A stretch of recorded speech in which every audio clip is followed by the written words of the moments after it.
TG Tutorials.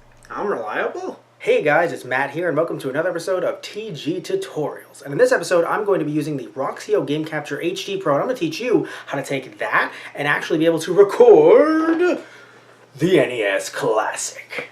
Alright guys, so let's cut to what you will need. The first thing you'll need is your Roxio Game Capture HD Pro, so make sure you have one of those. Currently, they're going for around $100 online.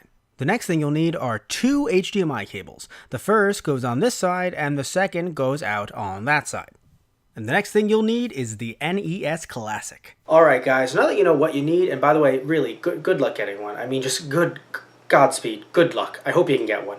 But if you've gotten one, and if you have a Roxio Game Capture HD Pro, you now know what you need, and now let's talk about how to actually do it. So let's cut to some footage of me doing it. Alright guys, so once you've set up everything with your Roxio and your NES Classic Edition, your desktop should look like this. I assume you've opened up Roxio as well, and then yes, it'll show up just like this.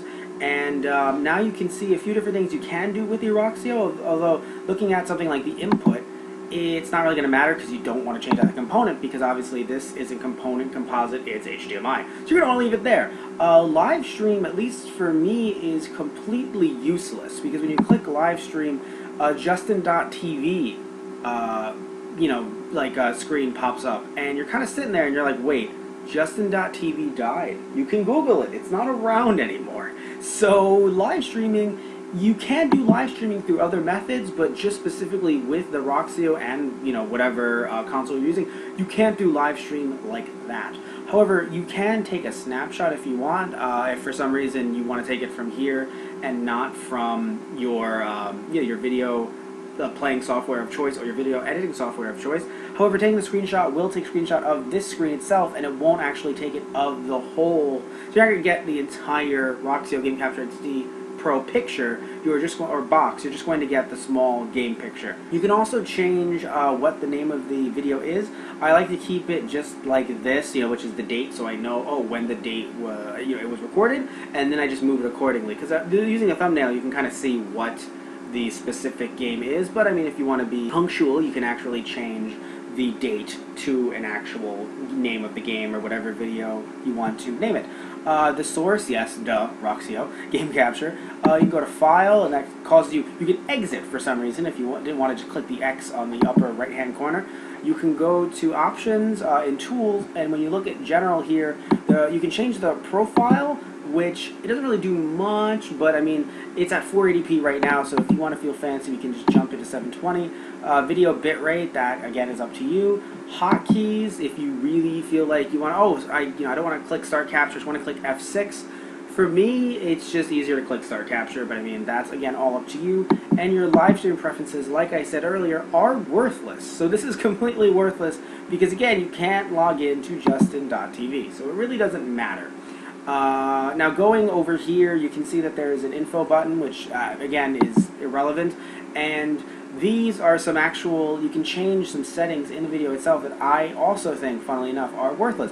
And it's nothing against Roxio personally, I just think that, if you want to bring up the saturation at all, you can just do it in your video editing software of choice. You don't need to do something like bring up the brightness in this specific. Because if you notice, look at what happens when you bring up the brightness. This is just terrible.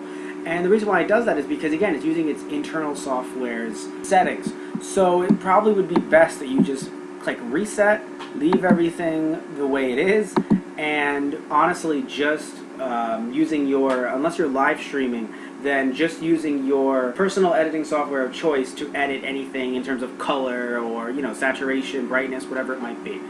Alright guys, so thank you all so much for this. Remember again, if you want to click on Start Capture, that's how you capture. Alright, and by the way, there is the audio over here that you can turn it off. Either turn off the preview audio, because the audio will be playing through here, delayed. Also remember that too, by the way, for any of you live streamers, you will be delayed. No matter what video game capture device software you use, you will be delayed. So definitely remember that. Unless you use emulation, you will never get a true direct feel where you're actually inputting the buttons and then your fans are seeing you jump or throw fireballs or whatever it might be. So, but looking over here, I mentioned that audio earlier, that adjusts the recording audio. If you're like me and you worry about either your Twitch or your YouTube streams getting taken down because of video game audio, you could just mute the audio itself while you're recording it, if you don't want to mute it in your video editing software of choice, or you can just mute the preview audio as well, because it doesn't matter what audio you have going on in the recording, your computer will be playing that through Roxio. And again, because it's delayed, it will definitely distract you, even if it doesn't get caught on camera. Let's say you have headphones on or something like that.